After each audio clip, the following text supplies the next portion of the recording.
पहा पटकन चल आपल्याला उत्तर काढून दाखवणार आहे. पहा चला तर मार्च मध्ये किती दिवस असतात? 31. 31 वजा 1 करायचे किती येतात? 30. मार्च. एप्रिल मध्ये 30. एप्रिलच्या पुढे काय येतं?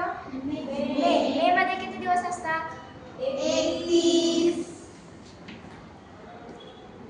जून 30. आणि जुलैचा आपल्याला एकच दिलंय म्हणून आपण 1 घ्यायचा. 1 तारखेपर्यंत आहे. हा. 1 आणि 1 किती होतात? 2. 3 आणि 3 6. 6 आणि 3 9. 9 आणि 3 12. आता 122 आली आपली बेरीज. याला 7 ने भागायचे कारण 7 आपले 8 एका आठवड्यात किती दिवस असतात? 7 म्हणून 7 ने भागायचं. 7 एके 7. 7 एके 7.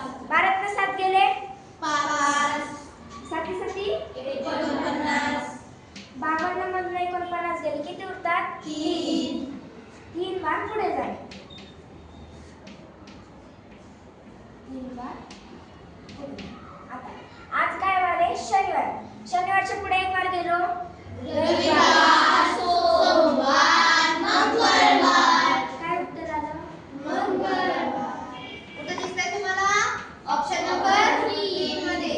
जे काही बाकी असतं त्या वाराच्या पुढे तेवढे दिवस आपल्याला पुढे जायचे असतात. समजलं सर्वांना? ओके.